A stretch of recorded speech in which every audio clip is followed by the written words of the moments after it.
दिनांक 17 मार्च 2025 रोजी सकाळी 11:30 वाजता नागपुरातील महाल परिसरात विश्व हिंदू परिषद व बजरंग दलाच्या कार्यकर्त्यांनी औरंगजेबाची कबर हटाव असे नारे देत आंदोलन केले।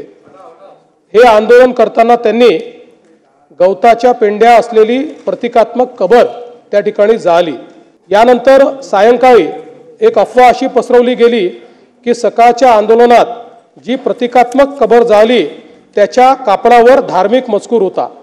अत्तरोडमधील नमाज आटोपून 200 ते 250 चा जमाव हा त्या ठिकाणी तयार झाला आणि नारे देऊ लागला। याच लोकांनी आग लावून टाकू असे हिंसक बोलणे प्रारंभ केल्याने पोलिसांनी त्या ठिकाणी बळाचा वापर केला। यापूर्वी बजरंग दलाच्या कार्यकर्त्यांविरुद्ध तक्रार द्यायची आहे अशी मागणी करण्यात आल्याने त्यांना गणेशपेठ पोलीस ठाण्यामध्ये आमंत्रित करण्यात आलं। त्यांची तक्रार ऐकून घेण्यात आली। एकीकडे पोलिसांची कारवाई सुरू असताना दुसरीकडे हंसापुरी भागामध्ये 200 ते 300 लोक हातात काठ्या घेऊन दगडफेक करू लागले। त्यांच्या तोंडावर फडके बांधले होते। या घटनेत 12 दुचाकींचे नुकसान झाले आहे। या घटनेमध्ये काही लोकांवर घातक शस्त्राने हल्ला करण्यात आलेला आहे। तिसरी घटना भालदारपुरा भागात सायंकाळी 7:30 वाजता झाली। 80 ते 100 लोकांचा जमाव तिथे होता। तिथे त्यांनी पोलिसांवर हल्ला केला, त्यामुळे अश्रुधूर व सौम्य बळाचा वापर करावा लागला। या घटनेत एक क्रेन, 2 जेसीबी व काही 4 चाकी वाहने ही जाळण्यात आली।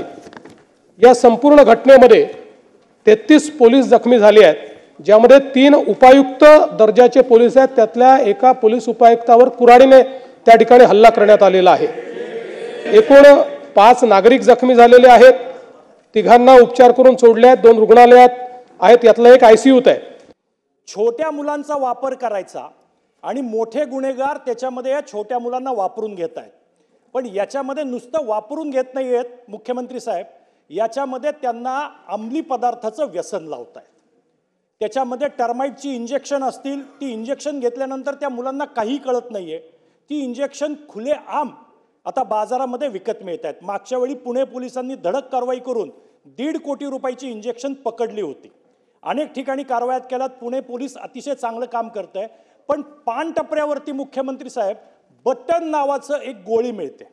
ती बटन नावाची गोळी खाल्ली की त्याला कशाची शुद्ध राहत नाही। म्हणजे पान टपऱ्यांवरती जर रात्रीच्या वेळी ह्या गोळ्या खुलेआम सगळ्या झोपडपट्ट्यात मिळत असतील तर ही छोटी मुलं आणि मग ही मुलं घेत आहेत, कुणाच्याही अंगावर ते कोयते फेकून मारतायत। कोयता गँग अस्तित्वात नाही हे बरोबर आहे, पण त्या कोयत्याचं इतकं महामंडल झालंय आता की त्याच्यामुळं हे सगळं सुरू झालंय। त्याच्यामुळं हे जे अंमली पदार्थ पुण्यामध्ये मोठ्या प्रमाणात आहेत, याच्या संदर्भात सरकार काय करणार हा माझा प्रश्न पहिला आहे।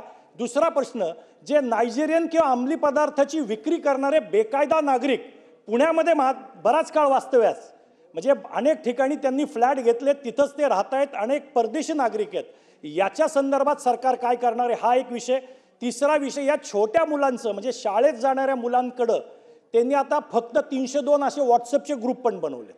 त्याच्यामुळे हे छोटी मुलं वापर करणाऱ्या या ज्या संघटित काही गुन्हेगार आहेत किंवा मोठे लोक आहेत, कारण या मुलांना पुढे पाठवायचं, तोडफोड माजवायची आणि नंतर मग पैसे किंवा हप्ते चालू करायची, ही एक मोडस ऑपरेंडी आहे। त्यामुळे ह्या गोष्टीसाठी काय करणार आहे हे माझे 3 स्पेसिफिक प्रश्न आहेत। नाही, अतिशय महत्त्वाचा विषय या ठिकाणी सन्माननीय सदस्यांनी मांडलेला आहे।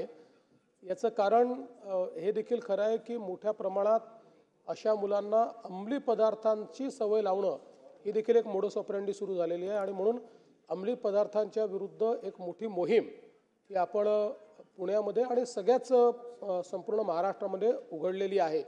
आपण बघितलं असेल तर गेल्या 3 वर्षामध्ये जेवढ्या मोठ्या प्रमाणात अंमली पदार्थ आपण पकडले तो देखील एक रेकॉर्ड आहे। पण तरी देखील याचं पेनिट्रेशन हे वाढत आहे, कारण पूर्वी हे जसे नायजेरियन पेडलर वगैरे अशा प्रकारचे लोक हे विकायचे, पण अलीकडच्या काळात डार्क वेबच्या माध्यमातून किंवा अगदी इंस्टाग्राम ही देखील एक मार्केट प्लेस झाली आहे। इंस्टाग्रामवर त्या ठिकाणी डायरेक्ट मेसेजच्या माध्यमातून ऑर्डर प्लेस होते आणि तिथनं कुरिअरच्या माध्यमातून त्याची डिलिव्हरी होते।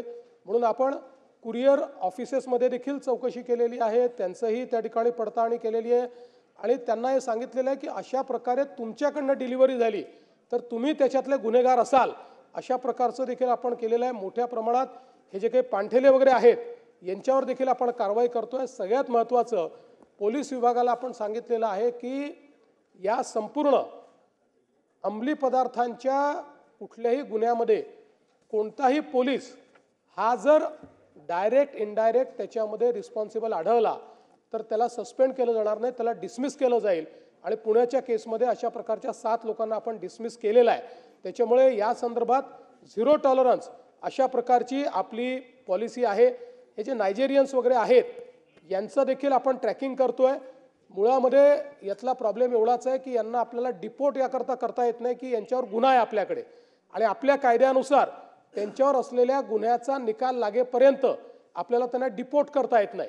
त्यामुळे त्यातले अनेक लोक डिपोर्टेशनमध्ये, जसं आता बांगलादेशी पण आहेत. आता बांगलादेशी घुसखोरांचा प्रश्न आपल्यासमोर तोच आहे की बांगलादेशी जे आपण पकडलेले आहेत यांना आपल्याला त्यांच्यावरचा गुन्हा जोपर्यंत आपण निकाली काढत नाही तोपर्यंत डिपोर्ट करता येत नाही. त्यामुळे 300 लोक पकडतो आणि त्यातले 25 लोक फक्त डिपोर्ट होतात, बाकीच्यांना आपल्याला या ठिकाणीच निगराणीखाली ठेवावं लागतं. पण आता आपण एक नवीन विचार करतोय की अशा प्रकारच्या गुन्ह्यांमध्ये जर कोणावर गुन्हा दाखल झाला असेल तर त्याच्यावर, म्हणजे जसं आपण मध्यंतरी आपल्या राज्यात एक कायदा केला जेलचा कायदा, आणि जेलच्या कायद्यामध्ये आता आपण अशी तरतूद केली आहे की एखाद्याला फर्लोवर सोडलं किंवा अशा प्रकारे पॅरोलवर एखादा गेला तर त्याचं इलेक्ट्रॉनिक ट्रॅकिंग आपल्याला करता येईल. त्याला आपण इलेक्ट्रॉनिक गॅजेट लावू आणि त्याचं ट्रॅकिंग करू. अशा प्रकारे हे जे या गुन्ह्यामध्ये अडकलेले लोक आहेत यांचं इलेक्ट्रॉनिक ट्रॅकिंग करता येईल का याची कायदेशीर तरतूद आम्ही बघू. आणि ते जर करता येत असेल तर यांना इलेक्ट्रॉनिक गॅजेट लावून यांचं पूर्णपणे इलेक्ट्रॉनिक ट्रॅकिंग करू, जेणेकरून हे दुसरा अशा प्रकारचा क्राईम करू शकणार नाही. सिद्धार्थ शिरोळे.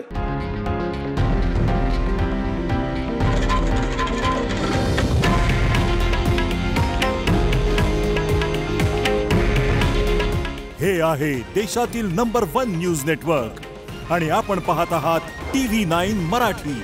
काळजी तुमची, हित महाराष्ट्राचं.